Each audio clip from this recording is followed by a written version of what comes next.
नमस्कार साथियों, मैं मनीष मान आप सभी का आपके अपने चैनल में तहे दिल से स्वागत और अभिनंदन करता हूं। आज हम लोग पढ़ रहे हैं कक्षा 11 की राजनीति विज्ञान और उसका अध्याय 1 हमारा चल रहा है संविधान क्यों और कैसे। आज उसका है लेक्चर नंबर 11 और हमारी तैयारी चल रही है कलेक्टर बनने की। अब ये तैयारी कलेक्टर बनने की क्या है, इसका मतलब ये है कि अगर आपकी किताब में कोई पॉइंट बिल्कुल छोटा सा दिया हुआ है तो हम उसको बिल्कुल रबड़ की तरह खींच करके पूरा बेहतरीन और आसान से आसान भाषा में आपको समझा देंगे, जिससे क्या होगा कि आपको भारत की राज्य व्यवस्था, आपको पॉलिटी पूरी अच्छे से समझ में आ जाएगी। और जब आप 12th के बाद यूपीएससी की तैयारी करेंगे, जब आप मोटी मोटी किताबें उठाएंगे, लक्ष्मीकांत उठाएंगे, तब आपको उन किताबों को समझने में दिक्कत नहीं आएगी। और फिर जैसे आपकी ग्रेजुएशन हो गया, फर्स्ट अटेम्प्ट में क्या है, आप यूपीएससी क्रैक कर जाएंगे और फिर हमारे पास मिठाई भेजेंगे। ओके, तो आज हम लोग पढ़ रहे हैं लेक्चर 11। जानते हैं इस लेक्चर 11 में हमें क्या क्या जानना है।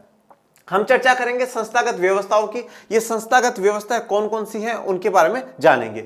फिर बात करेंगे कि जो भारत का संविधान है, क्या वो उधार का संविधान है, क्या मांगा हुआ संविधान है या नकलची संविधान है, उस पर भी चर्चा करेंगे। अब ये सवाल है, इस सवाल का जवाब उत्तर किसने दिया है, परम पूज्य बाबा साहब डॉक्टर बी आर अम्बेडकर साहब ने उसका जवाब दिया है, वो भी जानेंगे। फिर विभिन्न का मतलब है अलग अलग देशों के संविधानों से हमने कुछ कुछ प्रावधान लिए हैं, तो वो कौन कौन से प्रावधान है, कौन कौन से प्रोविजन है, वो जानेंगे। यहां पर एक हम चर्चा करेंगे भारतीय शासन अधिनियम 1935 में से क्या क्या लिया गया, और उसके अलावा 10 देशों के संविधानों से क्या क्या लिया गया है, वो चर्चा करेंगे। अब आपको ऐसा लग रहा होगा कि सर आज तो पूरा चैप्टर कंप्लीट हो गया, मजा आ गया। ठीक है, 11 लेक्चर्स में जाकर के पूरा चैप्टर कंप्लीट हुआ है, पर अभी रुको रुको रुको जरा रुको, अभी हम एक लेक्चर और लेकर करके आएंगे, एक लेक्चर और लेकर करके आएंगे। ये 11 लेक्चर उनके लिए है जो सिर्फ 11वीं पास करना चाहते हैं, पर जिनका सपना है कि नहीं नहीं भैया हमें तो यूपीएससी क्रैक करना है, हमें तो कलेक्टर ही बनना है, कलेक्टर से नीचे नहीं। ठीक है, और जीवन में एक उद्देश्य रखिए, एक सपना संजोइए और उस सपने के पीछे भागिए, मेहनत करते रहिए। और जिसको कलेक्टर बनना है वो लेक्चर जरूर देखेगा, लेक्चर 12। और उसमें हम लोग क्या लेकर के आएंगे, प्रस्तावना लेकर के आएंगे, जिसे हम इंग्लिश में क्या कहते हैं, प्रीएम्बल कहते हैं। आप लोगों ने बहुत सी बार अपनी बुक्स पर देखा होगा, बुक्स का फर्स्ट पेज जिस पे है प्रस्तावना लिखी हुई रहती है, हम भारत के लोग। तो अब वहां पर जो एक एक इंपॉर्टेंट वर्ड है, जैसे संप्रभुता हो गया, गणतंत्र हो गया, लोकतंत्र हो गया, न्याय हो गया, सामाजिक आर्थिक राजनीतिक हो गया, इन सब के बारे में हम लोग क्या है चर्चा करेंगे इस लेक्चर नंबर 12 में।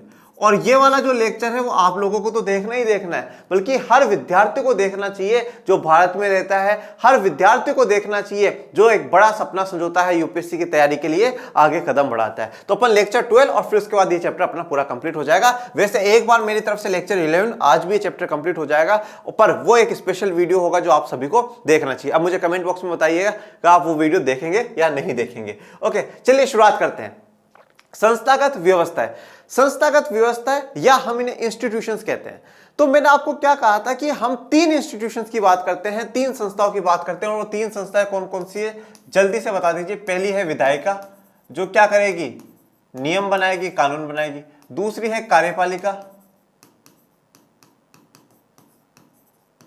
और थर्ड है न्यायपालिका।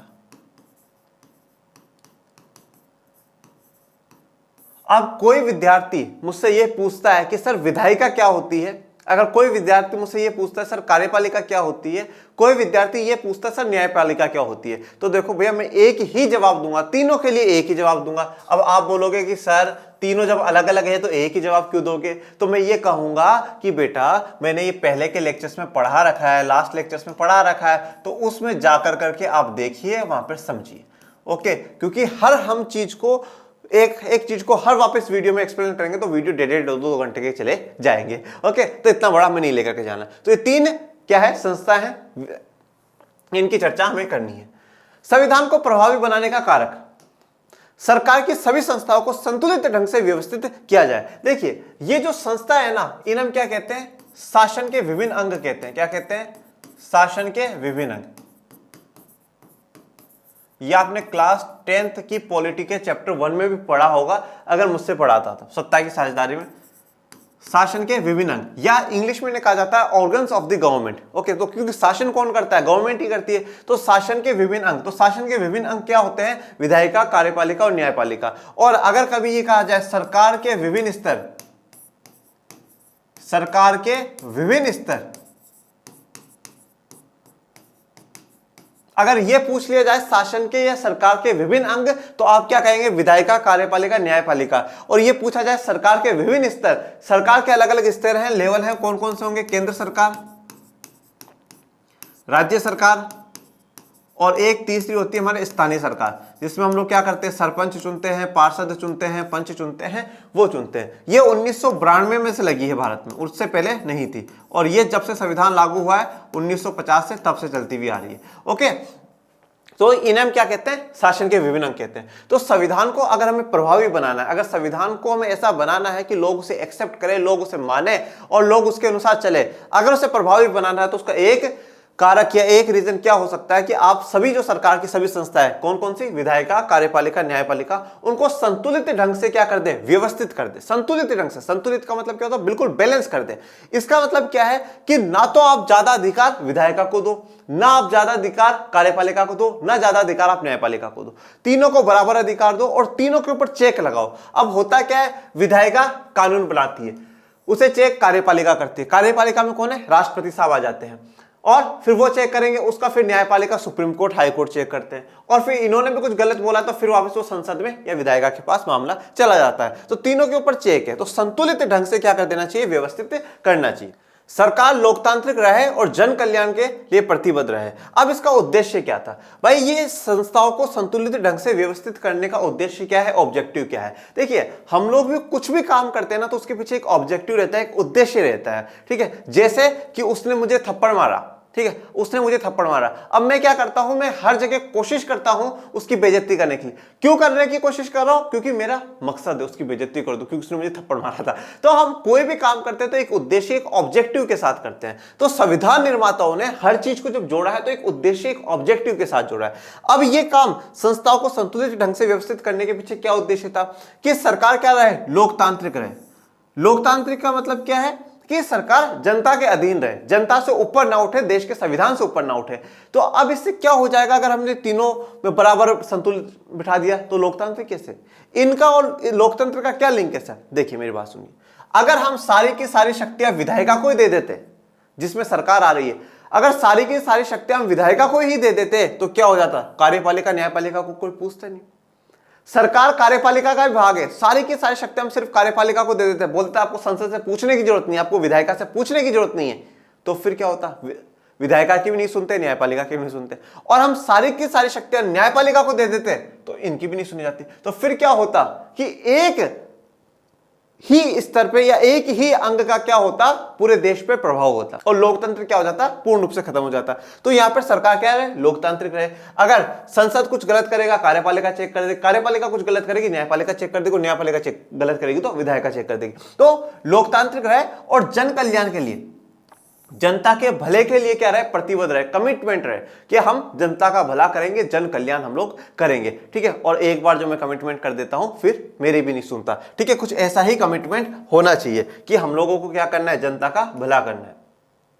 संविधान सभा ने शासन के विभिन्न अंगों, देखो मैंने आपको कहा था ना, शासन के विभिन्न अंगों, विधायिका, कार्यपालिका, न्यायपालिका। विधायिका में क्या आती है? संसद आती है। विधायिका में क्या आती है? संसद आती है। तो ये जो अभी हमारा नया संसद भवन बन रहा है, उस संसद भवन की मैंने आपको तस्वीर दिखाई है। कार्यपालिका में हम बात करते हैं, सरकार की बात करते हैं, राष्ट्रपति की हम लोग बात करते हैं।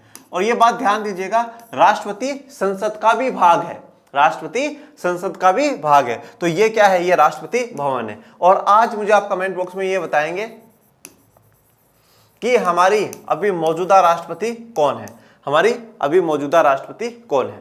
और फिर न्यायपालिका के बीच समुचित संतुलन स्थापित किया। अब न्यायपालिका में कौन कौन आता है?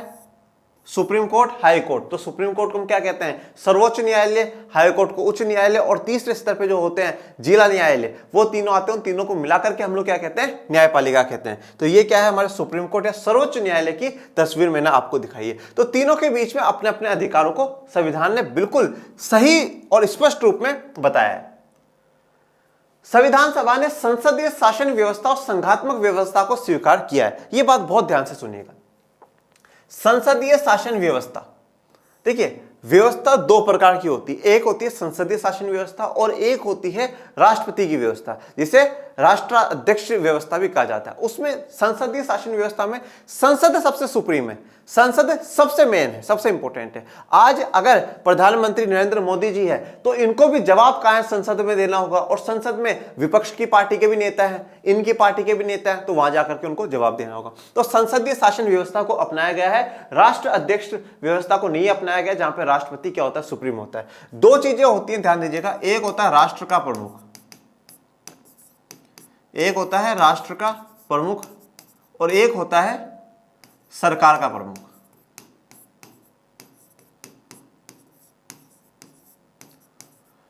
हेड ऑफ द नेशन या हेड ऑफ द स्टेट, या और दूसरा हेड ऑफ द गवर्नमेंट, हम इसे कहते हैं।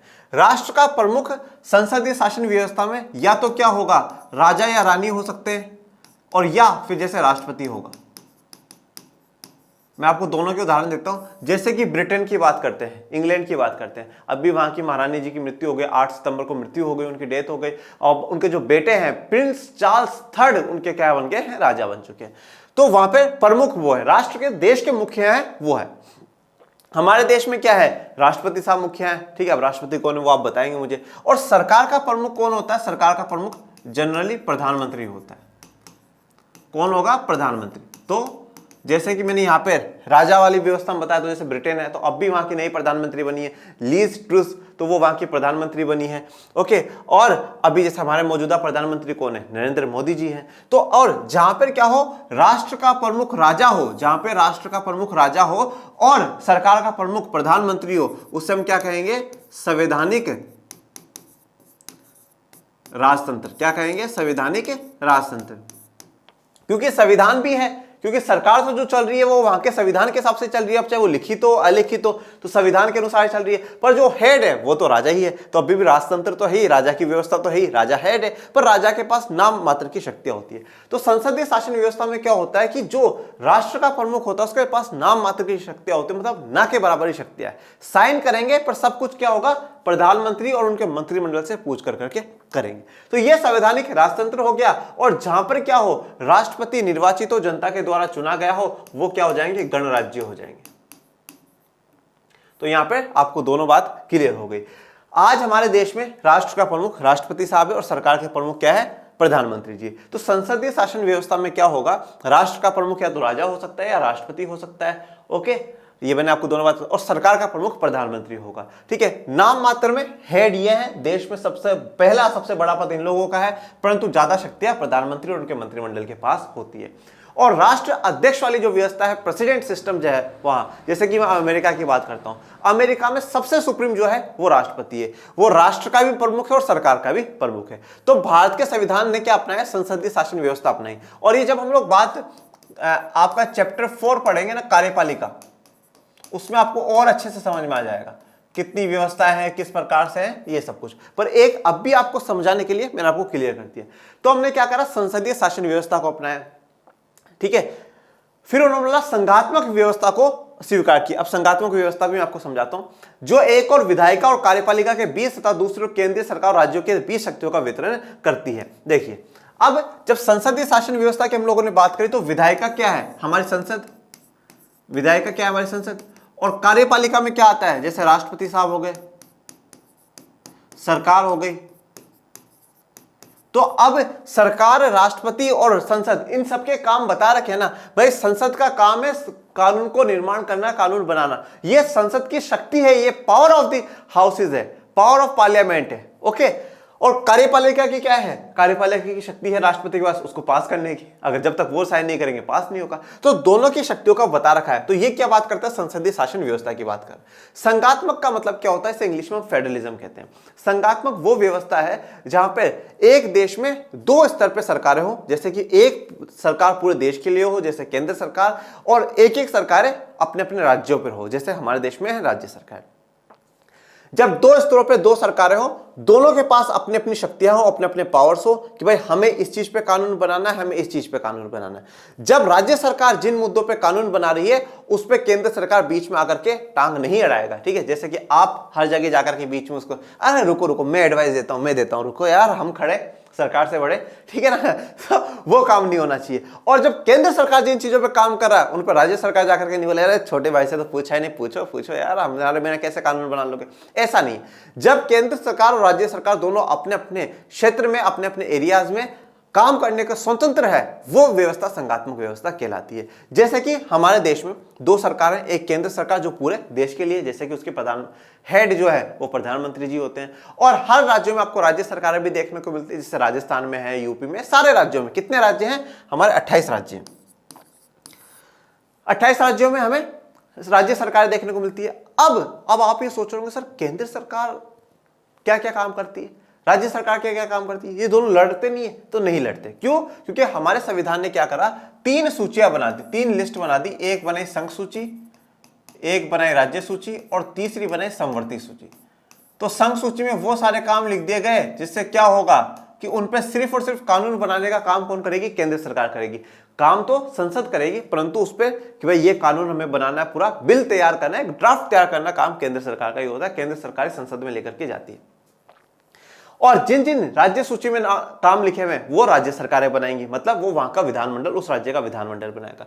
समवर्ती सूची में ऐसे काम लिखे गए हैं जिसे संघ, मतलब केंद्र सरकार भी बना सकता है और राज्य सरकार भी बना सकता है। पर दोनों के बीच लड़ाई हो गई तो हम संघ की बात मानेंगे, केंद्र सरकार वाला कानून हम लोग मानेंगे। जैसे फॉर एग्जाम्पल मान लीजिए कि समवर्ती में शिक्षा का मुद्दा डाला है, तो शिक्षा का मुद्दा डाला, उस पर दोनों ने कानून बना दिया, तो अब लड़ाई हो गई, लड़ाई चल रही, तो हम किसकी बात मानेंगे? हम केंद्र सरकार की बात मानेंगे, क्योंकि वो पूरे देश के लिए है। ओके, तो यहां पर क्या हुआ, हमने संसदीय शासन व्यवस्था अपनाई जिसमें विधायिका और कार्यपालिका की शक्तियों का वितरण करा, और संघात्मक व्यवस्था जिसमें हमने केंद्रीय सरकार और राज्यों के बीच जो शक्तियां है उसका वितरण कर दिया, उसको हमने बांट दिया। तो अब अगर आपसे संघीय शासन व्यवस्था या संघात्मक आता है तो एक ही बात है, और इन पे आगे आगे पर लोग पढ़ेंगे और भी डीप में पढ़ते जाएंगे। अब बात आती है, क्या संविधान उधार का है? क्या जो भारतीय संविधान है वो उधार का है? पहली बात तो ये समझने की आवश्यकता है कि भारत के संविधान को उधार का संविधान क्यों कहा गया है। क्यों कहा गया है कि ये एक मांगा हुआ संविधान है। देखिए मेरी बात सुनिए, भारत का संविधान 1946 से बनना शुरू होता है और 1949 में बनना शुरू हो जाता है, खत्म हो जाता है, ओके, और 1950 में लागू हो जाता है। इस संविधान में बनाने में हमने क्या करा है, काफी कुछ अलग अलग देशों से उठाया है। ये चीज ब्रिटेन के संविधान में लिखी हुई, लाओ लाओ अच्छा हम भी ले लेते हैं। ये ऑस्ट्रेलिया के संविधान में लिखी हुई, लाओ लाओ हम भी ले लेते हैं। ओके, ये कनाडा के संविधान में लिखी, लाओ लाओ लाओ हम भी ले लेते हैं। तो इसलिए क्या कहा गया है, संविधान सभा के कुछ सदस्यों ने या कुछ बाहर के लोगों ने से क्या कहा है कि भारत का जो संविधान है वो उधार का संविधान है। कुछ लोगों ने यह भी कहा कि एक उधार की बोरी है भारत का संविधान, इसमें कुछ भी नया नहीं है, कुछ भी मौलिक नहीं है, कुछ भी ऐसा नहीं है जो हम कह सके कि नया है। सब कुछ मांगा मंगाया है, सब कुछ नकल चीज है, सब कुछ एक उस देश की उठा करके इस देश का नकल उतारी है भारत के संविधान निर्माताओं ने, उसके अलावा कुछ भी नहीं करा। यह क्रिटिसिज्म, यह आलोचना भारत के संविधान पर लगाई गई है, और जब संविधान पर लगाई गई है तो उसका जवाब डॉक्टर अंबेडकर देंगे। परंतु संविधान को उधार का क्यों कहा गया, आइए पहले उसको और भी विस्तार में जानते हैं। शासकीय संस्थाओं की सर्वाधिक संतुलित व्यवस्था स्थापित करने में हमारे संविधान निर्माताओं ने दूसरे देशों के प्रयोगों और अनुभवों से कुछ सीखने में कोई संकोच नहीं किया। देखिए मेरी बात बहुत ध्यान से सुनिएगा, मैंने कहा कि भारत का संविधान क्या उधार का संविधान है, मांगा मंगाया संविधान है। क्यों है वो मैंने आपको बता दिया, क्योंकि हम लोग 10-11 देशों के जगह से हमने संविधान में अलग अलग चीजें उठाई और डाली है। परंतु देखिए बहुत इंटरेस्टिंग बात मैं आपको बताता हूं, ऐसा नहीं हुआ है कि जैसा कि फॉर एग्जाम्पल मैं एक बार यहां लिख देता हूं, जैसा कि ऐसा नहीं हुआ है कि जैसे मान लीजिए यहां पर x और y लिखा हुआ है, यहां पर x और y लिखा हुआ है, तो भारत के संविधान निर्माताओं ने भी क्या करा, एज टू एज x और y कॉपी कर दिया। ऐसा नहीं करा, बिल्कुल भी ऐसा नहीं करा। उन्होंने क्या करा, जैसे कि वहां से पढ़ा, अच्छा ये चीज डाली, बात तो बेहतरीन, सच में गजब की बात लिखी हुई, ओके ओके, पर ये वाली चीज हमारे देश में किस प्रकार से लागू हो सकती है। जैसे मान लीजिए कि कोई देश समानता की बात करता है, कोई देश, जैसे कि हमने फ्रांस से समानता वाला भाव लिया, इक्वलिटी वाला भाव लिया है कि इक्वलिटी होनी चाहिए, समानता का भाव आना चाहिए, ठीक है। अब समानता इक्वलिटी, अब एक बात बताइए, फ्रांस में समानता किस स्तर की मांगी जा रही है कि जो पादरी वर्ग, कुलीन वर्ग और आम वर्ग के लोग हैं, जो पादरी वर्ग और कुलीन वर्ग है उसको जो जन्म से विशेषाधिकार मिले हुए वो खत्म होने चाहिए और तीनों वर्गों को बराबर के अधिकार मिलने चाहिए। तो वहां पर उन 3 वर्गों के बीच की बात हो रही है, भारत के संविधान ने देखा, निर्माताओं ने देखा कि हाँ यार देखो समानता तो होनी चाहिए, इक्वलिटी होनी चाहिए, पर हमारे देश में तो ऐसा कोई वर्ग है नहीं। हमारे देश में क्या है, तो बोले यार हमारे देश में भी तो वर्ण व्यवस्था रही है, हमारे देश में भी तो वर्ण व्यवस्था रही है, तो इसलिए क्या करा जाए कि जाति के आधार पे, कास्ट के आधार पे, on the basis of caste क्या कर दिया जाए, सारे जितने भी भेदभाव है वो खत्म कर दिया जाए और सबको क्या कर दिया जाए, समान कर दिया जाए, बराबर कर दिया जाए, सबको इक्वल कर दिया जाए। हमारे देश में भी तो महिलाओं के साथ भेदभाव होता है, तो उनको इक्वल कर दिया जाए। मतलब ये समानता का शब्द हो सकता है कहां से उठाया हो, ये उठाया होगा फ्रांस से, परंतु हमारे देश में किस प्रकार से समानता की आवश्यकता है, किस प्रकार की इक्वलिटी की आवश्यकता है, तो उस बेसिस पे क्या करा गया है संविधान में, उसे रखा गया है। तो एज टू एज नकल नहीं करी, एज टू एज उठा करके नहीं डाला गया। ओके, एज टू एज उठा करके नहीं डाला गया। अब जैसे तो ऐसा है कि भाई मैं जो आपको पढ़ा रहा हूं, मैं भी किसी किताब में से पढ़ करके आया हूं। ओके, ऑफ कोर्स सही बात है, मैं भी किसी किताब में से पढ़ करके आया हूं। ऐसा तो हो नहीं कि मेरा जन्म हुआ और जन्म होते ही मुझे सारा ज्ञान मिल गया, वो ज्ञान मुझे भी तो किसी ना किसी किताब में से मिला होगा। पर जब मैंने किताब की लैंग्वेज पढ़ी तो मुझे लगा यार ये तो मेरे बच्चे तो अभी छोटे हैं, 11th में ही तो हैं, कौन सा पहाड़ तोड़ दिया, पर तोड़ेंगे जरूर एक दिन, ठीक है, और जब तक तोड़ेंगे नहीं तब तक छोड़ेंगे नहीं ये लोग, ठीक है, मुझे इन पर पूरा विश्वास है। तो छोटे बच्चे हैं, अब इनको कैसे समझाऊं, इनको तो पता ही नहीं होगा संसद क्या होती है, तो फिर मैं उनको आसान भाषा में बता देता हूं, बहुत सिंप्लीफाई कर देता हूं, बिल्कुल आसान। अब यहां पर आपको बिल्कुल आसान शब्दों में मैंने आपको समझा दिया। तो इस प्रकार से क्या है, हमारा संविधान नकलची नहीं है, हमारा संविधान उधार का नहीं है। तो हमारे संविधान निर्माताओं ने जहां से पूरी दुनिया में जहां से जो कुछ भी अच्छा सीखने को मिला उसे सीखा है और उसे भारत के संविधान में, भारत की परिस्थितियों के अनुसार संविधान में रखा गया है। मैं आपको बता देना चाहता हूं कि 60 देश के संविधान को भारतीय संविधान के निर्माताओं ने पढ़ा है, स्टडी करी है, स्टडी करी है। और मुझे बहुत दुख होता है कि जिस देश के संविधान निर्माताओं ने इतने विभिन्न अलग अलग देशों के संविधानों को पढ़ा और हमारे लिए एक बेहतरीन संविधान हमारे लिए तैयार कर करके गए, और आजकल की जनरेशन क्या कहती है कि एक टीचर एक सब्जेक्ट पढ़ाता है तो एक बच्चा 5 सब्जेक्ट कैसे पढ़ सकता है। अरे बेवकूफो, जब वो 2 साल 11 महीने 18 के दिनों के अंदर अंदर 60 देशों के संविधान को स्टडी कर करके हमारे लिए संविधान भी बना दिया, देश के लिए कानून की प्रक्रिया भी बना रहे हैं, जो विभाजन हुआ है उस विभाजन से लोगों को बचा भी रहे हैं, उनको सुरक्षित भी कर रहे हैं, देश को भी चला रहे हैं, और तुम कहते हो कि हम 1 साल के अंदर 5 सब्जेक्ट कैसे पढ़े। अरे क्यों नहीं पढ़ सकते हो तुम, क्यों नहीं पढ़ सकते हो तुम, पढ़ो, मेहनत करो। और मैं जीवन में एक ही बात कहता हूं बेटा कि सबसे बेहतरीन जो हथियार है ना, सबसे बेहतरीन हथियार अगर जीवन में, दिस वन, कलम, इससे बेहतरीन कुछ भी नहीं है, कुछ भी नहीं है बेटा। आप एक पंखे के नीचे बैठ करके अभी पढ़ रहे हैं, मैं सच कहता हूं कभी कभार मुझे ऐसा लगता है कि नहीं यार आज काम करने की मन नहीं है, कौन जाएगा वीडियो शूट करेगा, आज थोड़ी सी थकावट हो रही है, रहने देते हैं, है ना। ऐसा जब जीवन में सोचता हूँ ना तो बाहर निकलता हूँ, धूप में देखता हूँ, अरे यार जो रेडी पे सामान बेचने वाले आते हैं ऐसा पसीना पोंछते ऐसे आते हैं, वो मजदूरों को देखता हूँ, 2.5-3 महीने तक मेरे घर में काम चला, मैंने मजदूरों को देखा बेचारे बैठने नहीं देते उनको, अरे करो भैया काम करो, पसीने आते रहते हैं। और है तो मैं ये सोचता हूं कि हम जब वो इतना कर सकते तो हम इतना भी नहीं कर सकते क्या। जब आपका कभी भी जीवन में पढ़ने का मन नहीं करे ना, आप मत देखो ये YouTube पे मोटिवेशन वीडियो देख लेता हूं, उसका देख लेता हूं, अरे कुछ भी नहीं होगा जीवन में मोटिवेशन वीडियो से, बर्बाद हो जाओगे जीवन में। एक मोटिवेशन वीडियो देखोगे 5 मिनट जोश रहेगा, फिर 15 मिनट का दूसरा मोटिवेशन वीडियो देखोगे 5 मिनट, तुमने दिन के 3-4 घंटे तो मोटिवेशन के वीडियो देखने में बर्बाद कर दी। सच में जीवन में मोटिवेशन चाहिए ना तो कभी अपने माता पिता की तरफ नजर उठा करके देखना कि उन्होंने किस प्रकार से जीवन में संघर्ष कर करके तुम्हें बेहतरीन सुख सुविधाएं दी हैं, और फिर भी तुम्हें लगे कि नहीं कोई बात नहीं, ये तो माता पिता का कर्तव्य है, तो बाहर जाकर के सड़क पे जाकर के देखना बहुत से बच्चे यूं अनाथ घूम रहे हैं। बाहर जाकर के देखिएगा एक पिता अपने बच्चे को पालने के लिए, उसकी ख्वाहिश पूरी करने के लिए पत्थर उठा करके 8-9 घंटे काम करके जाता है। आप उन लोगों की स्थिति देखिएगा और फिर कहिएगा कि नहीं हाँ सर हमें सच में पढ़ना चाहिए, हम एक पंखे के नीचे बैठ करके एक अच्छी ठंडी छांव में हम लोग पढ़ रहे हैं। यार हमारे देश के लोगों ने, हमारे देश के महापुरुषों ने इतने बेहतरीन काम करे, मुझे बहुत दुख होता है कि क्यों हमारे लोग, हमारी आज की जनरेशन इतनी सुस्त या इतनी आलस भरी हो रही है। ओके, तो बस मेहनत करते रहिए, ठीक है। यहां से काफी कुछ आज आपको मोटिवेशन मिल गया होगा, ठीक है, और मोटिवेशन भी थोड़ा बहुत जरूरी रहता है, नहीं तो आप लोग क्या सुस्त हो जाओगे, ठीक है, ऐसा नहीं होना चाहिए।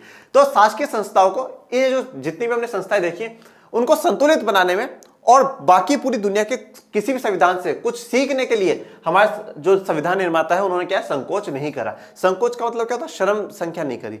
दूसरा क्या होता है, ये एक हम हमारे पर्सनल लाइफ में भी देख सकते हैं। हम क्या देखते हैं, एक बात हमेशा ध्यान रखना बच्चों, अगर कुछ सीखने को कहीं से भी मिले ना, सीख लेना चाहिए, सीख लेना चाहिए। ये शर्म नहीं करनी चाहिए यार वो तो मुझसे छोटा है, अच्छा तू मुझे ज्ञान देगा, तू मुझे बताएगा, तो नहीं, ऐसा कभी भी मत करिए। जहां से सीखने को मिले आप सीखिए, सीखिए। दूसरी चीज, जीवन में गलती एक्सेप्ट करना मान सीखिए। आपको कोई कह रहा है कि बेटा आपकी यहां पर गलती आ रही है, हाँ ठीक है ना, मैं सुधार करूंगा, ट्राई करूंगा।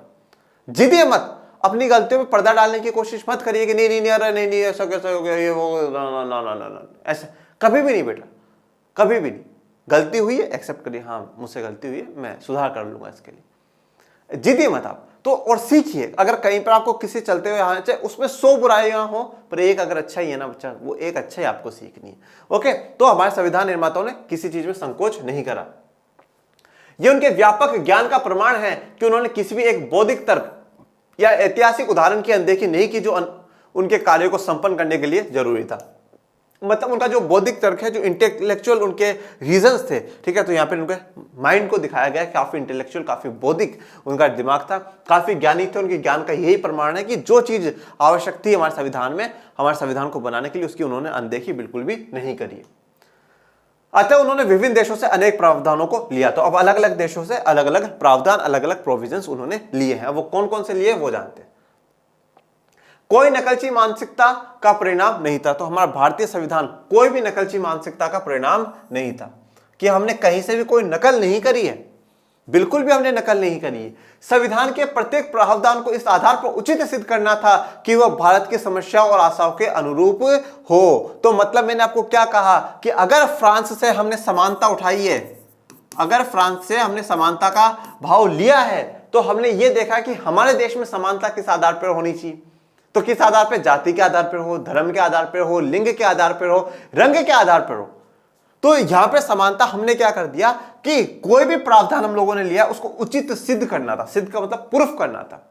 और कैसा प्रूफ करना था, बिल्कुल सही प्रूफ करना था। किस हिसाब से कि भाई भारत की समस्या का समाधान उससे मिलेगा और भारत के लोगों की जो आशा है, जो उम्मीदें हैं वो पूरी होंगी। ऐसा नहीं है कि हाँ हाँ उस देश के संविधान में लिखा हो तो मैं भी लिख देता हूं, ऐसा नहीं हुआ हमारे देश के संविधान। चर्चाएं हुई हैं, डिबेट्स हुई हैं, गजब की डिबेट्स हुई हैं भारत के संविधान सभा में।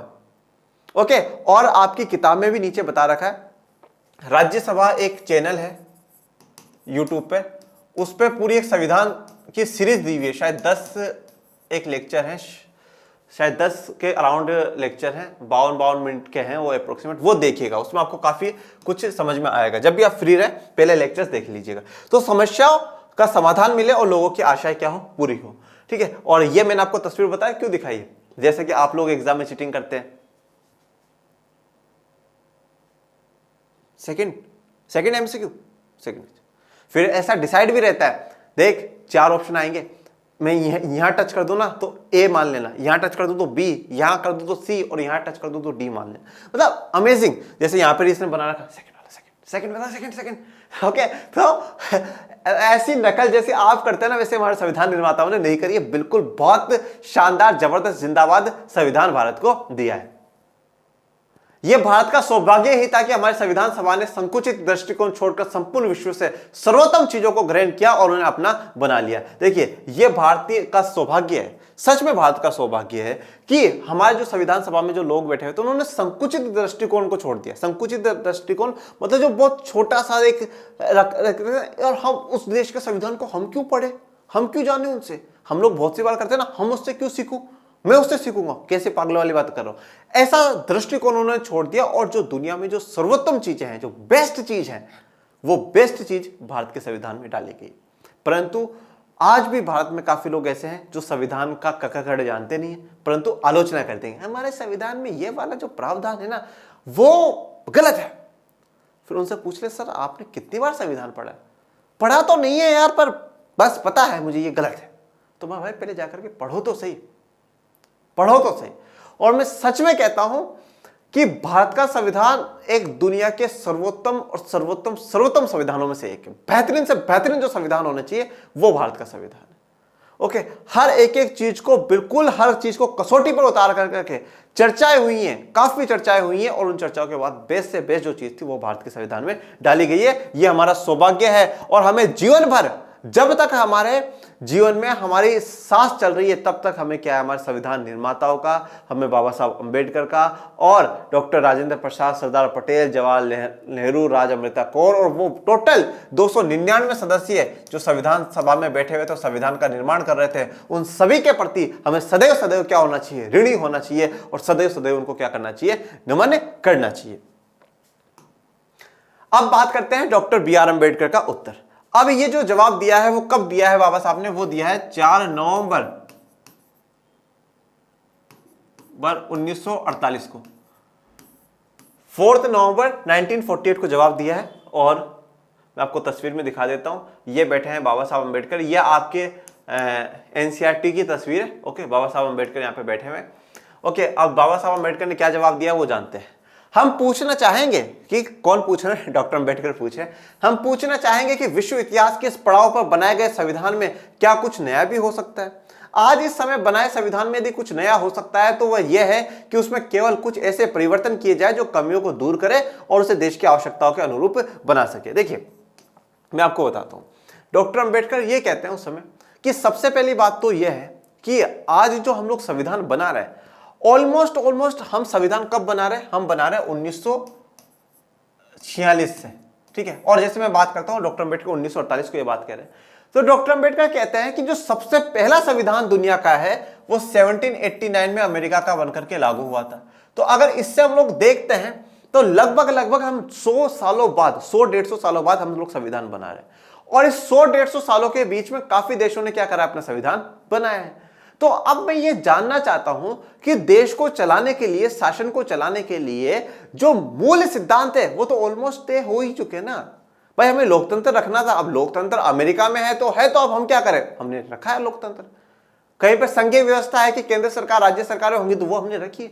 ये बेसिक चीजें हैं ना भाई, ये तो बेसिक चीजें हैं। अब इसमें नया क्या चाहते हैं आप लोग वो तो, और अगर जो नया चाहते हैं तो प्लीज संविधान सभा बताए हमें, संविधान सभा बताए, फिर बैठी किस लिए। और बात रियलिटी में भी है कि अगर आप ये आलोचना लगा रहे हैं कि संविधान में कुछ भी नया नहीं है तो प्लीज बताइए ना कि हम क्या नया कर सकते हैं। ओके, तो ये बात यहां पर यही कहना चाहते हैं कि विश्व इतिहास के इस पड़ाव पर बनाए गए संविधान में क्या कुछ नया भी हो सकता है। अब क्या नया लाए, लोकतंत्र होना चाहिए था, लोकतंत्र है, संसद होनी चाहिए, संसद हमने डाली है, राज्यों के अधिकार है, राज्यों के अधिकार डाले, लोगों को मौलिक अधिकार मिलने चाहिए, मौलिक अधिकार डाले, मताधिकार मिलना चाहिए, मताधिकार डाला है, कानून की व्यवस्था होनी चाहिए, कानून की व्यवस्था डाली, सब कुछ तो डाला है, बचा क्या है भैया, बचा क्या है। और एक बात और डॉक्टर अम्बेडकर यहां पे कहते हैं कि अगर किसी देश से अगर कुछ सीखने को मिलता है तो हमें सीखने में कोई भी हिचक नहीं है, हमें कोई झिझक नहीं है, हम उसे सीखेंगे और पूरा इसे डिस्कशन करके, इसका इंडियनाइजेशन कर करके, भारतीयकरण करके हमने भारत के संविधान में डाला है। ओके, फिर डॉक्टर अम्बेडकर कहते हैं कि अगर कुछ नया हो सकता है तो वो क्या है कि जो कमियां हैं उनको दूर करा जाए और देश की आवश्यकताओं के अनुरूप बना सके। तो अब जो भी समय के साथ क्या होंगी, जो भी कमियां महसूस होती हैं उनको दूर करा जा सके, तो इसके लिए क्या होगा, भारत के संविधान में संशोधन की व्यवस्था है कि भारत के संविधान में क्या कर सके, बदलाव कर सकते हैं, संशोधन कर सकते हैं। अगर ऐसा लगे कि नहीं यार ये चीज अब सही नहीं लग रही, इसको हटा दिया जाना चाहिए। जैसे मैं अभी आपको हाल में बताता हूं, भारत के संविधान ने टोटल लोकसभा में 545 सीटें थी, उसमें से 2 सीटें एंग्लो इंडियंस को दे रखी थी, ठीक है। और ऐसा नहीं है कि शुरुआत में जब पहली बार 1951-52 में चुनाव हुए तब से 545 ही सीटें, पहले कम थी फिर धीरे धीरे बढ़ाती गई, तो 2 सीटें 545 में थी, पर 2019 में ये हटा दी गई। और ये 2 सीटें किसकी थी, एंग्लो इंडियन की थी। ये एंग्लो इंडियन कौन है, ऐसे यूरोपियंस हैं जो भारत आए और भारत की महिलाओं से शादी कर ली और उनके बच्चे हुए, वो एंग्लो इंडियन कहलाए। ओके, तो ये प्रावधान डाला गया था जिससे उनका प्रतिनिधित्व भारत के सरकार में, भारत की संसद में बना रहे, परंतु 2019 में संसद ने इस प्रावधान को हटा दिया कि बोले नहीं, अब एंग्लो इंडियंस को रखने की यहाँ पे जरूरत नहीं है, क्योंकि वो टोटली 300 के करीबन लोग हैं, तो या तो डायरेक्ट चुनाव लड़ सकते हैं। मना नहीं कर रहे कि वो भारत छोड़ करके जाए, चुनाव लड़े और डायरेक्ट चुनाव से, ये चुनाव नहीं लड़ते थे, ये डायरेक्ट राष्ट्रपति इनको मनोनीत करता था। ओके, तो संशोधन की व्यवस्था संविधान में डाली है। तो ये डॉक्टर अम्बेडकर का जवाब था। अब चर्चा करते हैं विभिन्न देशों के संविधानों से लिए गए प्रावधान। अब अलग अलग जो देश हैं उनके कौन कौन से संविधानों के प्रावधान लिए गए वो देखिए। पहली बात करेंगे भारतीय शासन अधिनियम 1935। अब जिन बच्चों ने पहले के लेक्चर्स देख रखे उनको पता है अधिनियम क्या है, 1909, 1919, 1935, 1947 सब कुछ उनको पता है। और जिन्होंने नहीं देख रखे हैं वो उबासी ले रहे होंगे श्योरिटी के साथ। फिर है ऑस्ट्रेलिया का जो संविधान है वो, और काफी लोग हमारे संविधान पे एक आलोचना ये भी करते हैं कि भारत के संविधान ने काफी समय लगाया बनाने में, 2 साल 11 महीने 18 दिन काफी समय लगाया। मैं आपको बता देना चाहता हूं ऑस्ट्रेलिया का संविधान जब बना था तो 8 साल लगी थी, ठीक है, बल्कि हमारा तो पूरी दुनिया का सबसे बड़ा संविधान था, उनका तो इतना था भी नहीं। तो ऑस्ट्रेलिया का संविधान, जर्मनी का वाइमर संविधान। देखिए जर्मनी में क्या था कि 1914 से 1918 तक क्या होता है, प्रथम विश्व युद्ध होता है। प्रथम विश्व युद्ध के बाद राजा को हटा दिया जाता है और राजा के बाद वाइमर में क्या बन जाता है, गणराज्य बन जाता है। वाइमर क्या बन जाता है, वाइमर वहां की एक सिटी है, तो वहां पे संविधान का निर्माण होता है और गणराज्य बना दिया जाता है। परंतु फिर वर्साई की संधि होती है 1919 में और लोग इस वाइमर गणराज्य या लोकतंत्र के खिलाफ हो जाते हैं और फिर फाइनली किसकी एंट्री होती है, हिटलर की एंट्री होगी।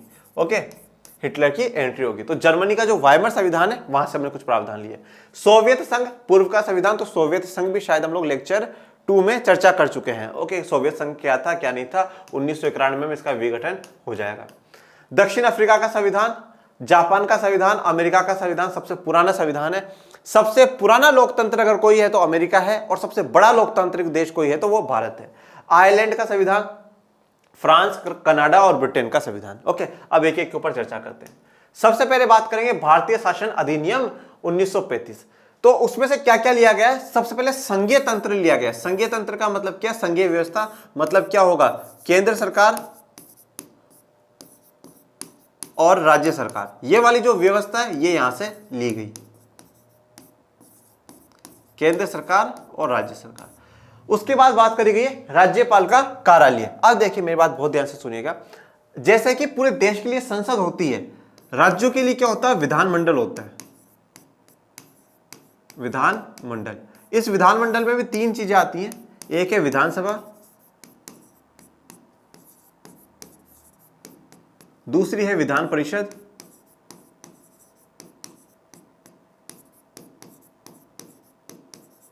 और तीसरा है राज्यपाल। तीसरा है राज्यपाल।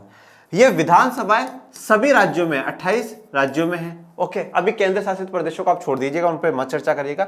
विधानसभाएं 28 राज्यों में, परंतु जो विधान परिषद है ना वो सिर्फ और सिर्फ 6 राज्यों में है। ओके, और राज्यपाल तो सभी के सभी राज्यों में होंगे। ओके, अब देखिए यहां पर विधानसभा लोकसभा वाला काम करती है, यहां पर विधान परिषद राज्यसभा वाला काम करती है और राज्यपाल राष्ट्रपति साहब वाला काम करता है। जैसे कि कानून का जब निर्माण होगा, जैसे उत्तर प्रदेश की मैं बात करता हूं, तो उत्तर प्रदेश में विधान परिषद भी है। पहले सरकार जैसे मान लीजिए विधानसभा में कोई बिल लेकर के आई, वो यहां से पास हुआ विधान परिषद में जाएगा, विधान परिषद से पास हुआ राज्य में, उस कानून को लागू करवाने के लिए राज्यपाल जब तक साइन नहीं करते वो कानून नहीं बनेगा। और जिन राज्यों में जैसे कि राजस्थान में विधान परिषद नहीं है तो क्या होगा, विधानसभा पास कर दे फिर डायरेक्ट राज्यपाल के पास जाएगा और साइन हो जाएगा।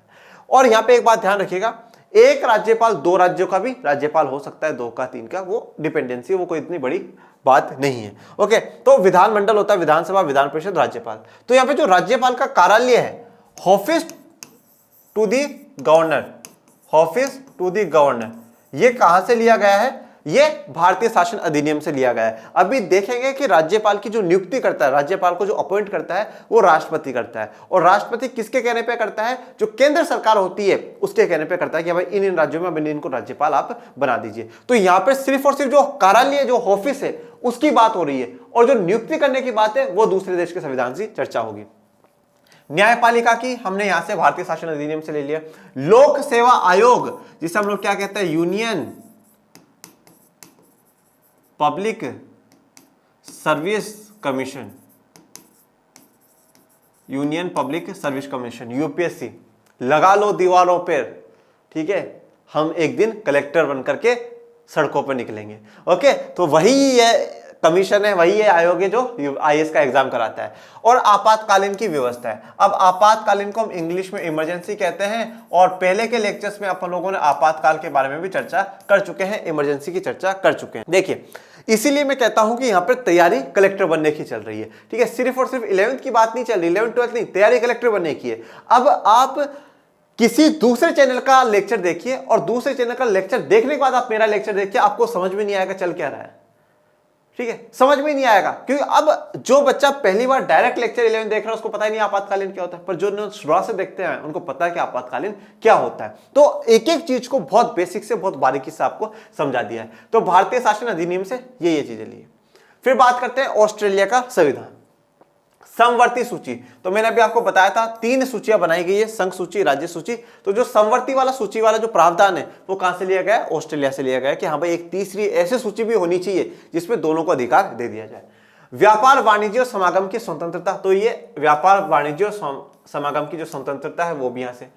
संसद के दोनों सदनों की संयुक्त बैठक, अब ये बात बहुत ध्यान से सुनिएगा। जैसे हमारी जो संसद है उसके 3 भाग है, लोकसभा, राज्यसभा और फाइनली राष्ट्रपति साहब। ओके, अब देखिए क्या होता है, एक जो कानून बनाने का प्रोसीजर है वो ये है कि जो मंत्रिमंडल है, सरकार है, वो डिसाइड करेगी, एक रफ बिल तैयार कर लेगी, हमें ऐसा कानून बनाना है। फिर ये चीज मान लीजिए पहले लोकसभा में चलेगी, अब लोकसभा ने हाँ कर दिया कि बना दो, राज्यसभा में गई, राज्यसभा ने बोल दिया बना दो, ठीक है, राष्ट्रपति ने भी साइन कर दिया, ठीक है, ये बिल क्या हो जाएगा? कानून बन जाएगा। एक नॉर्मल प्रक्रिया है। फिर कभी सरकार कोई कानून लेकर के आई, बिल लेकर के आई, मतलब वो लोकसभा में गया, लोकसभा वालों ने बोल दिया हाँ बना दो कोई दिक्कत नहीं, पर राज्यसभा वालों ने नहीं बोला। नहीं बोलने का मतलब क्या? बहुमत से पास नहीं हुआ, 50% से ज्यादा लोगों ने हाँ नहीं करी, या जो भी प्रक्रिया है, जितने भी लोगों की आवश्यकता है, क्योंकि बहुमत भी अलग अलग प्रकार के होते हैं। मैं फिर भी एक जनरली में बता रहा हूं, 50% से ज्यादा लोगों ने हाँ नहीं भरी। तो अब ये क्या हो गया? ये अटक गया, मामला अटक गया। लोकसभा ने तो पास कर दिया पर राज्यसभा ने पास नहीं करा, जब तक राज्यसभा पास नहीं करेगी तो मामला अटका रहेगा। तो ये जब एक समय तक चलता रहता, पर फिर उसके बाद क्या होता है कि राष्ट्रपति को लगता है यार ये तो मामला अटक गया, लोकसभा ने पास कर दिया, राज्यसभा नहीं करी, मतलब एक तरीके से ये 2 भाई और दोनों भाइयों में लड़ाई चल रही है। तो राष्ट्रपति साहब मुखिया हैं घर के, वो आए, वो बोले यार क्यों भाई, क्या बात है, क्या परेशानी? बोले नहीं सर हम पास नहीं कर सकते। बोले ये तो ये खराबी। बोले अच्छा ठीक है बोले। तो फिर क्या करा जाता है? दोनों को साथ बुलाया जाता है, दोनों को एक साथ बुलाया जाता है, लोकसभा प्लस राज्यसभा, दोनों को साथ बुलाया जाएगा। अब दोनों को साथ बुलाया जाएगा तो ऑफकोर्स सी बात है लोकसभा जीत जाएगी। क्यों? क्योंकि यहाँ पे 545 और यहाँ पर 245, दोनों टोटल मिलाकर के कितने हो गए? 790 सदस्य हो गए। अब इसका 50% आप लोग निकालिए, कितना होगा? 395, मतलब अप्रोक्सीमेट 400 लोग मान लीजिए, चलिए 400 लोगों को हाँ करनी है। तो अब 400 तो आराम से कर देंगे, 545 तो लोकसभा, मतलब जब जब संयुक्त मीटिंग होगी, लोकसभा राज्यसभा दोनों साथ में मीटिंग करेंगी, तो ऑलमोस्ट चांसेस है जो लोकसभा चाहती है वही काम होगा, राज्यसभा की थोड़ा सा बात कट जाएगी। तो संसद के जो दोनों सदनों की संयुक्त बैठक बिठाने वाला ये वाला जो प्रावधान है, ये भी हमने कहां से लिया है? ऑस्ट्रेलिया से ही लिया है। फिर बात करते हैं जर्मनी का वाइमर संविधान, आपातकाल के समय मूल अधिकारों का स्तंभन। अब ये बात ध्यान से सुनिएगा, बहुत कंफ्यूजन रहता है लोगों को कि आपातकाल का प्रावधान लिया कहां से? भारतीय शासन अधिनियम 1935 से लिया है या जर्मनी से लिया है? देखिए पूरी जो व्यवस्था है वो हमने भारतीय शासन अधिनियम से ली है, परंतु जब आपातकाल लगी हुई होगी देश में तो क्या होगा? जो आपके पास मूल अधिकार है, जो फंडामेंटल राइट्स हैं, उनको हम क्या कर सकते हैं? पोस्टपोन कर सकते हैं, स्थगन कर सकते हैं। मैंने आपको क्या बताया था? मूल अधिकारों में अगर आपके किसी भी मौलिक अधिकार का उल्लंघन हो रहा हो तो आप कोर्ट जा सकते हैं, परंतु जब देश में आपातकाल लगी हुई है और आपके साथ कोई भेदभाव हो रहा है, आपको कोई सुख सुविधाएं नहीं मिल रही, आपके मौलिक अधिकार का उल्लंघन हो रहा है, तो हो सकता है वो पोस्टपोन हो सकता है। क्योंकि आपातकाल का मतलब क्या है कि अभी देश समस्या में है, मुसीबत में है, और उस समय तुम खुद के बारे में सोच रहे हो, तो ये तो गलत बात है। तो इसलिए क्या कर दिया गया? इसका स्थगन कर दिया गया। ये कहां से लिया हमने? जर्मनी के वाइमर संविधान से। फिर सोवियत संघ का जो पूर्व, उसके संविधान से हमने क्या लिया? मूल कर्तव्य। मूल कर्तव्य का मतलब क्या? Fundamental duties. Fundamental duties. अब ये फंडामेंटल ड्यूटीज कितनी है? 11 है पहले। और ये कब जोड़ी गई है? ये हमारे जब संविधान 1950 में लागू हुआ था उस समय हमारे मूल कर्तव्य नहीं थे, फंडामेंटल ड्यूटीज नहीं थी, क्योंकि संविधान निर्माताओं का ऐसा मानना था, बोले जो देश में रह रहे उनके सभी काम उनके कर्तव्य ही है, देश को आगे ले जाना उनका कर्तव्य है। परंतु 1976 में जब देश में आपातकाल लगा हुआ था, इंदिरा गांधी जी की सरकार ने मूल कर्तव्य जोड़ दिए, और कितने जोड़े थे? 10 जोड़े हैं, और फिर बाद में दूसरी सरकारों के द्वारा जोड़ा गया है। ओके, तो 10 मूल कर्तव्य जोड़े गए, और ये कब जुड़े हैं? 1976 में जुड़े हैं। प्रस्तावना में, जिस प्रस्तावना हम नेक्स्ट लेक्चर में पूरी चर्चा करेंगे, जो ये न्याय वाला विधान है, सामाजिक, आर्थिक और राजनीतिक न्याय मिलना चाहिए सभी को, यह आदर्श भी हमने सोवियत संघ से लिया, और ये तो स्टार्टिंग से ही है। अब दक्षिण अफ्रीका में संविधान, तो दक्षिण अफ्रीका के संविधान से हमने संशोधन की प्रक्रिया ली है कि हमें संशोधन कैसे करवाना है, अगर अमेंडमेंट हमें करवाना हो संविधान में तो किस प्रकार से करवाएंगे। और राज्यसभा के सदस्यों का निर्वाचन, निर्वाचन का मतलब क्या है? उनका इलेक्शन किस प्रकार से होगा। तो जो इलेक्शन प्रोसीजर है वो हमने कहां से लिया है? राज्यसभा के लोगों का, सिर्फ और सिर्फ राज्यसभा के जो लोग हैं उनका इलेक्शन किस प्रकार से होगा वो हमने कहां से लिया है? दक्षिण अफ्रीका के संविधान से लिया है। फिर आ जाइए अमेरिका का संविधान। अब अमेरिका का संविधान सबसे इंपॉर्टेंट फंडामेंटल राइट्स, मूल अधिकार, वहां पर जो मूल अधिकार है उनको बिल ऑफ राइट्स कहा गया है अमेरिका में, बिल ऑफ राइट्स। तो ये जो मूल अधिकार है वो कहां से? अमेरिका से लिए गए। न्यायपालिका की स्वतंत्रता, अब न्यायपालिका हमने कहां से ले ली? भारतीय शासन अधिनियम से ले ली, पर उसकी स्वतंत्रता, वो स्वतंत्र है। स्वतंत्र का मतलब क्या है? सुप्रीम कोर्ट के जो जज हैं वो आजाद है, वो किसी सरकार के, जनता के, किसी नेता के, किसी उद्योगपति के, किसी मजदूर, किसी के भी दबाव में नहीं है। वो वही फैसला देंगे जो कानून के अनुसार सही होगा। न्यायिक पुनरावलोकन का सिद्धांत, इसका मतलब क्या होता है कि न्यायिक मतलब जो कोर्ट्स है हमारे, वो वापस से किसी चीज को क्या कर पाएंगे? रिव्यू कर पाएंगे कि भाई ये मुद्दा आ गया, उसको फिर से हम रिव्यू कर सकते हैं, ये सरकार ने कानून बनाया, बस उसे रिव्यू करने का अधिकार है। उपराष्ट्रपति का पद, तो जो वाइस प्रेसिडेंट की पोस्ट है वो भी हमने कहां से ली है? अमेरिका से ली है। न्यायाधीशों को पद से हटाया जाना, अब न्यायाधीश यहाँ पे कौन से? सुप्रीम कोर्ट के न्यायाधीश और हाई कोर्ट के न्यायाधीश। का मतलब पता तो है ना आप लोगों को? जज। ठीक है ना? काफी बार क्या होता है, हम हिंदी भाषी देश में रहते तो हैं, पर हमें काफी हिंदी शब्दों का मतलब ही नहीं पता होता। तो सुप्रीम कोर्ट और हाई कोर्ट के जो जज हैं उनको किस प्रकार से हटाना है वो भी हमने यहां से लिया है। और राष्ट्रपति पर महाभियोग, बहुत इंपॉर्टेंट। अब महाभियोग का मतलब क्या होता है? महाभियोग को इंग्लिश में कहा जाता है इम्पीचमेंट। इम्पीचमेंट, इम्पीचमेंट का मतलब क्या है? ये एक प्रक्रिया है, एक प्रोसेस है, जिससे क्या होगा? राष्ट्रपति को अपने पद से हटा दिया जाएगा, उसे वहां से पोस्ट से हटा दिया जाता है। तो ये वाले प्रावधान हमने कहां से लिए? अमेरिका से लिए। फिर बात करते हैं जापान का संविधान। अब जापान के संविधान से क्या लिया? विधि। विधि का मतलब क्या है? लो, कानून, कानून द्वारा स्थापित प्रक्रिया। तो कानून के द्वारा स्थापित प्रक्रिया मतलब ये कहा गया कि जे देश में जो कुछ भी होगा वो कानून के द्वारा जो स्थापित प्रक्रिया है, प्रोसीजर, उसी के अनुसार होगा। ये बात हमने जापान के अनुसार अपनाई है। ये मुख्यतः कहां बात करी जाती है? जब किसी को पुलिस अरेस्ट कर लेती है, किसी को पुलिस अरेस्ट कर लेती है, तो उस जिस व्यक्ति को, जैसे एक्स व्यक्ति को अरेस्ट करा है, तो इस एक्स व्यक्ति पे उसी हिसाब से प्रक्रिया होगी, उसी हिसाब से काम होगा जैसा कि कानून ने तय करा है, विधि ने तय करा है। ठीक है? इसके अलावा किसी प्रकार से ऐसा नहीं उसको डायरेक्ट कुछ भी किसी लोगों ने मिलकर मार दिया हो, ठीक है, ऐसा नहीं। कानून ने जैसा तय करा है, भाई कोर्ट में लेके जाओ, कोर्ट में जज जो भी बात बोलेगा वो सुनाएगा और फिर उसको सजा देगा। फिर बात करते हैं आयरलैंड के संविधान से, राष्ट्रपति के निर्वाचन की पद्धति। अब देखिए, बहुत इंपॉर्टेंट। अब राष्ट्रपति का निर्वाचन कैसे होगा, उसका इलेक्शन कैसे होगा, कहां से लिया? हम लोगों ने आयरलैंड से लिया। ओके, राष्ट्रपति को हटाने की अमेरिका से लिया है, और उसका इलेक्शन का जो प्रोसीजर है वो आयरलैंड से लिया है। राज्यसभा के सदस्यों के लिए नामांकन, वेरी इंपॉर्टेंट। अभी देखो, अभी हमने अभी पढ़ा था, राज्यसभा के सदस्यों के लिए निर्वाचन हमने और कहीं से, और नामांकन, उनको नॉमिनेशन, उनको जब वो, जैसे एग्जाम्पल अभी मैं आपको बताता हूं,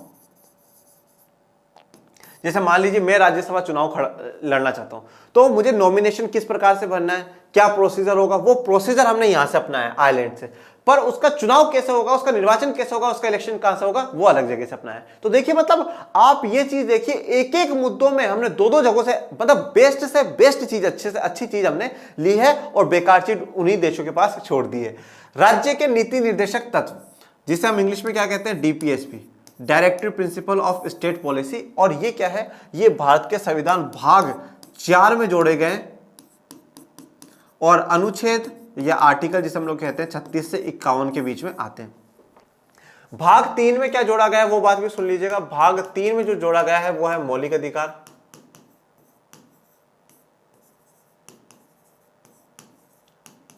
जिसमें क्या रखा गया है, कहां से कहां आर्टिकल है? 12 से 35 तक के। मौलिक अधिकारों में यह बात कही गई है कि अगर जो आपको मौलिक अधिकार मिले हैं उन मौलिक अधिकारों में किसी भी मौलिक अधिकार का उल्लंघन होता है तो आप कोर्ट चले जाइएगा। परंतु 36 से 51 के बीच में जो बात लिखी है और अगर सरकार वो काम नहीं करती है तो आप कोर्ट नहीं जा सकते। क्यों? क्योंकि ये क्या है, राज्य के नीति निर्देशक तत्व है। राज्य क्या होता है पूरा हम लोग पढ़ चुके हैं, ठीक है। स्टेट, ये राज्य वो नहीं है राजस्थान मध्य प्रदेश वाले। तो राज्य के नीति निर्देशक, नीति का मतलब क्या, पॉलिसी, मतलब देश की जो सरकार है वो जो भी पॉलिसी बनाए उसके लिए क्या कर दिया, निर्देश दे रहा है संविधान, निर्देश दे रहा है। ऐसा करना ज्यादा बेहतर होगा, ये करोगे बहुत बेहतर होगा और इससे क्या होगा, लोक कल्याण होगा, इससे भलाई ही होगा, देश का भला होगा और देश आगे तरक्की करता ही जाएगा। ओके, तो ये हमने कहां से लिया, आयरलैंड से लिया है। फिर बात करते हैं कनाडा की। केंद्र द्वारा राज्य के राज्यपालों की नियुक्ति। देखिए, अब राज्यपाल का ऑफिस हमने भारतीय शासन अधिनियम से ले लिया, परंतु उसकी नियुक्ति कैसे होगी, उसको अपॉइंटमेंट कौन करेगा, केंद्र करेगा। और केंद्र की तरफ से कौन करता है, राष्ट्रपति साहब करते हैं। ओके, ये देखिए अवशिष्ट शक्तियां। अब मेरी बात बहुत ध्यान से सुनिएगा, हम लोगों ने क्या करा, 3 सूची बनाई, संघ सूची, राज्य सूची और समवर्ती सूची। संघ सूची में वो मुद्दे डाले जिन पे केंद्र सरकार को कानून बनाना है, राज्य सूची में वो मुद्दे डाले जो राज्य सरकार को कानून बनाना है, और समवर्ती में वो मुद्दे डाले जिन पे दोनों बना सकती है, परंतु लड़ाई हो जाएगी तो हम संघ की मानेंगे। पर अब मान लीजिए इन तीनों में कोई मुद्दा नहीं आया, ऐसा छूट गया हो, ऐसा कोई बात छूट गई, तो वो क्या हो गई, अवशिष्ट शक्तियां हो गई। अवशिष्ट मतलब बची कुची जो भी शक्तियां हैं वो, तो ये अवशिष्ट शक्तियां हैं, ये किसके पास रहेंगी, केंद्र सरकार के पास। फिर अर्धसंघात्मक। अर्धसंघात्मक क्या होता है, देखिए जब आप भारत की संघवाद व्यवस्था को समझेंगे, अगर आपसे कभी भारत के लिए पूछा जाए भारत कैसी व्यवस्था को मानता है, तो भारत संघवाद व्यवस्था को मानता है। मतलब जहां पे केंद्र सरकार राज्य सरकार है, दोनों के पास अपने अपने काम है और अपने अपने कामों के अनुसार वो काम करती है, दखलंदाजी नहीं करती, वो संघवाद है। परंतु अगर आप देखेंगे तो काफी हद तक भारत की व्यवस्था केंद्र सरकार की तरफ ज्यादा झुकाव रखती है, मतलब केंद्र सरकार को ज्यादा मजबूत बनाती है। जैसे कि मैं आपको उदाहरण देता हूं, एक तो अभी आप यहीं देख लीजिए, समवर्ती सूची पर दोनों बना सकती है, परंतु लड़ाई हो गई तो हम केंद्र सरकार की मानेंगे। एक देखिए, इसमें कौन कानून बना रहा है, सेंट्रल गवर्नमेंट, केंद्र सरकार। इसमें कौन बना रहा है, दोनों बना रहे हैं, पर लड़ाई हो गई तो किसकी मानेंगे, सेंट्रल गवर्नमेंट। ओके, अवशिष्ट शक्तियां किसके पास है, सेंट्रल गवर्नमेंट। केंद्र शासित प्रदेशों को चलाने की पावर किसके पास है, केंद्र शासित प्रदेश। देश में आपातकाल लगाने की किसके पास व्यवस्था है, केंद्र शासित प्रदेश। ठीक है, तो ज्यादातर जो शक्तियां है वो किसके पास है, केंद्र सरकार के पास है, ना कि राज्य सरकारों के पास। तो इसलिए क्या कहा जाता है कि हमारा जो देश का संविधान है, हमारे देश की जो व्यवस्था है वो केंद्र की तरफ ज्यादा झुकी हुई है। तो इसलिए इसको क्या कहा गया, अर्धसंघात्मक कहा गया है, जिसे इंग्लिश में क्वासी फेडरल कहते हैं। क्या कहते हैं, क्वासी फेडरल कहते हैं। पर फिर भी हमारा जो संविधान है वो संघात्मक है। ठीक है, तो जब इस पर चर्चा हुई कि भाई भारत का संविधान संघात्मक है ये क्या है, तो इस पर डॉक्टर अंबेडकर कहते हैं, डॉक्टर अंबेडकर ने कहा संविधान सभा में कि देखिए संघवाद की जो मुख्य गुण है ना, वो है केंद्र सरकार और राज्य सरकार के बीच में शक्तियों का वितरण कर देना, बांट देना। और वो काम हमने करा है, केंद्र सरकार को अपनी शक्तियां दी, राज्य सरकारों को अपनी शक्तियां दी। तो हम मूल रूप से क्या है, संघवाद वाले हैं। फिर जब संविधान सभा में यह सवाल उठा कि हमने केंद्र को ज्यादा शक्तियां क्यों दे रहे हैं, तो के.एम. मुंशी जी कहते हैं कि जब जब अगर हम भारत के इतिहास को उठा करके देखते हैं और जब जब भारत में केंद्र मजबूत रहा है, मतलब एक राजा ने पूरे देश पे राज करा, तो बाहर से लोगों ने हम पर अटैक नहीं करा, बाहर से हम पर आक्रमण नहीं करा। पर जब जब हम क्या हुआ, छोटे छोटे राज्यों में बढ़ गए कि नहीं यहाँ पर ये राजा राज कर लेगा, यहाँ पर ये राजा राज कर लेगा, यहाँ पर ये राजा राज कर लेगा, तब क्या हुआ, बाहर से लोग आए, अटैक करे और भारत को गुलाम बना लिया। तो इसलिए हमने केंद्र को मजबूत बनाया। ओके, तो क्लियर आपको ये बात। अब बात करते हैं फ्रांस की। तो स्वतंत्रता, आजाद इंसान, समानता और बंधुत्व, भाईचारा, मतलब ये वाले जो विचार हैं ये कहां से लिए हैं, ये हम लोगों ने फ्रांस से लिए। और ये विचार कब उपजे थे, जब फ्रांस की क्रांति हुई थी। ठीक है, फ्रांस क्रांति। अब बोलो सर हमें तो 9th का 10th का तो याद है ही नहीं। ठीक है, तो फ्रांसीसी क्रांति। और गणतंत्रात्मक, गणतंत्रात्मक का मतलब क्या है, जो देश का सर्वोच्च पद होगा, सर्वोच्च पद जो होगा कैसा होगा, निर्वाचित होगा, इलेक्टेड होगा, चाहे वो प्रत्यक्ष रूप से हो चाहे अप्रत्यक्ष रूप से हो। तो जैसे कि हमारे देश में कौन है, राष्ट्रपति साहब है। यहां पर मतलब ये कहना चाहते हैं कि राजा रानी, उनका बेटा, उनकी पोती पोता, वो देश के हेड नहीं बनेंगे। ऐसा नहीं है कि आज ये है तो कल इसका बेटा बन जाएगा, ऐसा नहीं है। जो भी बनेगा चुनाव के द्वारा ही बनेगा, चाहे चुनाव प्रत्यक्ष रूप से हो चाहे अप्रत्यक्ष रूप से। फिर लास्ट है हमारा ब्रिटेन। अब देखिए संसदीय शासन, देश में कैसी व्यवस्था चलेगी? संसदीय व्यवस्था चलेगी। ओके, विधि का शासन, रूल ऑफ लॉ चलेगा। देश में जो सब कुछ होगा वो कैसे होगा? कानून के अनुसार होगा। अब आप बोलोगे सर अभी तो आपने जापान में बताया था। जापान में मुख्यतः ये कहा गया था, जब मैंने बताया कि किसी को पर्सन को अरेस्ट कर लिया जाता है या किसी भी पे कोई भी कार्रवाई होती है तो वो विधि के द्वारा, कानून के द्वारा स्थापित होगी। और देश सब कुछ जो होगा वो विधि का शासन होगा, मतलब रूल ऑफ लॉ होगा। कानून के अनुसार ही शासन चलेगा। ऐसा नहीं है मेरी मर्जी में कुछ आ रहा, मैं कुछ कर रहा हूं, वो कुछ कर रहा है, वो कुछ कर रहा नहीं। रूल ऑफ लॉ होगा, कानून का राज होगा।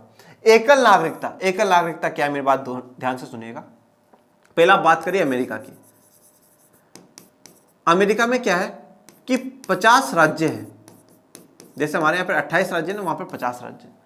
और इस अमेरिका में 2 संविधान है। एक संविधान देश का संविधान है और एक संविधान अपने अपने राज्यों का। जैसे कि आप मान लीजिए कि वहां पे कोई एक राज्य है X, उसका अपना संविधान है, एक राज्य है Y, उसका अपना संविधान है, एक राज्य है Z, उसका अपना संविधान है। ओके, और एक संविधान देश का, तो जिसमें मुख्यतः देश की राष्ट्रपति कैसे चुनेंगे, जो मुख्य मुख्य बातें हैं वो डाल दी गई है। अब क्या है, अगर आप अमेरिका जाते हैं और अमेरिका में रहते हैं तो आपको 2 जगह की क्या करनी पड़ेगी? नागरिकता लेनी पड़ेगी, सिटीजनशिप लेनी पड़ेगी। एक तो देश की, अमेरिका की, कि आप अमेरिका की सिटीजनशिप है, और एक मान लीजिए आप X राज्य में रह रहे हैं तो आपको X राज्य की सिटीजनशिप लेनी पड़ेगी। ओके, तो 2 नागरिकता हो गई, दोहरी नागरिकता ये हो जाती है। पर भारत में ऐसा नहीं है। ऐसा नहीं है कि अगर आप उत्तर प्रदेश में रह रहे हैं तो उत्तर प्रदेश की भी नागरिकता लेंगे और भारत की भी लेंगे। हम क्या सिर्फ और सिर्फ एक ही नागरिकता लेते हैं, वो है भारत। हम देश की नागरिकता लेते हैं। हम भारतीय हैं, हम राजस्थानी, उत्तर प्रदेशी, हम तमिल, हम ऐसा नहीं है, हम भारतीय हैं, हम सभी भारतीय। तो एक एकल नागरिकता का जो सिद्धांत है वो ब्रिटेन से अपनाया है। द्विव सदनवाद, द्विव सदनवाद का मतलब क्या होता है? 2 सदन होंगे, ठीक है, जिसे इंग्लिश में बायकैमरलिज्म कहा जाता है। तो जैसे हमारे यहां पर भी 2 सदन है, लोकसभा और राज्यसभा। 2 सदन है ना, एक हाउस थोड़ी है, 2 हाउस है। तो यह व्यवस्था भी कहां से ली गई? ब्रिटेन से ली गई। कानून निर्माण की विधि, कानून बनाने की विधि, तरीका क्या होगा, वो भी हमने कहां से लिया है? ब्रिटेन से लिया। सर्वाधिक मत के आधार पर चुनाव में जीत। अब जैसे क्या होता है, जब चुनाव होते हैं 3 लोग खड़े हुए, X, Y और Z, ठीक है। टोटल वोट डालने वाले लोग हैं 100, ठीक है, हम मानते हैं 100 है। इसको वोट मिले 30, ओके, इसको वोट मिले 20, ओके, और इसको वोट मिल गए 31, ठीक है। कितने हो गए? 60 और 80 81। 81 लोगों ने वोट डाला, 19 ने मान लो छुट्टी कर ली, बोले कौन जाएगा वोट डालने। तो अब क्या हुआ, इसको 30 मिले, इसको 31 मिले। डन, बात समझ में आ रही? तो जिसने सर्वाधिक मत जीते हैं उसको क्या हो जाएगा? वो जीत जाएगा, वो क्या बन जाएगा? विनर हो जाएगा। तो सर्वाधिक मत के आधार पर चुनाव में जीत, ये हम जो चैप्टर 2 पढ़ेंगे उसमें हम लोग जानेंगे, नहीं चैप्टर 3 में। चैप्टर 2 तो अधिकारों वाला है। विधायिका में अध्यक्ष का पद। अब जो विधायिका होती है, जैसे हमारी संसद है, संसद में जैसे लोकसभा है, अब लोकसभा में आप देखते हैं कि एक अध्यक्ष होता है, तो अध्यक्ष वाले जो पद है वो भी यहां से हमने ब्रिटेन से लिए गए। ओके, तो ये अलग अलग देशों से हमने अलग अलग जो प्रावधान हमारे संविधान निर्माताओं ने लिए वो है, और अलग अलग जगहों से लेकर के बेहतरीन संविधान, शानदार, जबरदस्त, जिंदाबाद जो संविधान है वो भारत को दिया है। ओके, तो यहाँ ऑलमोस्ट मेरी तरफ से चैप्टर पूरा कंप्लीट हो चुका है। पर प्रस्तावना वाला लेक्चर प्लीज बच्चों आप लोग मिस मत करिएगा, उसे देखिएगा, जो अपन नेक्स्ट लेक्चर में लेंगे। और कैसा लगा आज का सेशन, कैसा मजा आ रहा है आपको पढ़ने में, नहीं पढ़ना, और कैसी चल रही है आपकी तैयारी कलेक्टर बनने की, ओके, मुझे कमेंट बॉक्स में जरूर बताइएगा। और लाइक, शेयर, सब्सक्राइब। आज हमने पढ़ा ना मूल कर्तव्य, तो एक आपका मूल कर्तव्य, फंडामेंटल ड्यूटी ये भी है कि आप जो काम कर रहे हैं ईमानदारी से करें। तो आपके 2 काम है, एक तो मन लगा करके क्या करें, पढ़ाई करें, और दूसरा क्या काम है, जैसी पढ़ाई आप कर रहे हैं ना वैसी सब करें, ठीक है। और सब करें उसके लिए क्या होगा, आपको चैनल को शेयर करना होगा। तो लाइक, शेयर, सब्सक्राइब करें। मिलेंगे नेक्स्ट लेक्चर में, तब तक के लिए थैंक यू सो मच। जय हिंद, जय भारत।